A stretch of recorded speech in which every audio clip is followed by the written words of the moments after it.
So நிறைய இடத்துல நீங்க மென்ஷன் பண்ணிருக்கீங்க வாடகை வீட்ல இருந்து I have grown and you have built a house, you have built a studio. So how did that feel financially being stable அப்படின்ற விஷயம் இருக்குல்ல?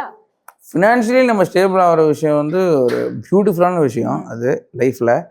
அது நான் வந்து எனக்கு இறைவன் கொடுத்துருக்கான் அப்படின்றதுல வந்து நான் ரொம்ப ரொம்ப வந்து ஹாப்பி அண்ட் ரொம்ப சந்தோஷமாக இருக்கும் அந்த விஷயம். நான் யோசிக்கும் போது நிறையா வாட்டி நான் வந்து யோசிச்சு பேசுவேன், என் ஒய்ஃப்டையும் பேசுவேன், ஃப்ரெண்ட்ஸ் கிட்டையும் பேசியிருக்கேன். சரி நம்மளால நான் இப்போ இவ்வளோ என்ஜாய் பண்ணிக்கிட்டு இருக்கோம், எங்கடா இருந்தோம் நம்ம அப்படின்னு சொல்லிட்டு. என் கூட என்னோட பிரதர் இருக்கான், இன்னொரு கசின் பிரதர், ரெண்டு கசின் பிரதர் ஒர்க் பண்ணுறாங்க. ஸோ நாங்கள் எங்கேயாவது வெளிநாட்டுக்கு போவோம், வெளியூர் போவோம், ஒர்க்குக்கு போவோம்ல. இப்போ அங்கே எங்கேயாவது ஃபன் பண்ணிட்டு இருக்கும்போது எங்களுக்கு நாங்கள்லாம் பேசிப்போம் 3 பேர் உட்காந்துட்டு, என்ன பண்ணிட்டு இருந்தோம் ஞாபகம் இருக்கா, நம்ம இப்போ எங்கே இருக்கோம் ஞாபகம் இருக்கா, இத்தனை கண்ட்ரி போக முடியுது நம்மளால, இத்தனை இது பண்ண முடியுது.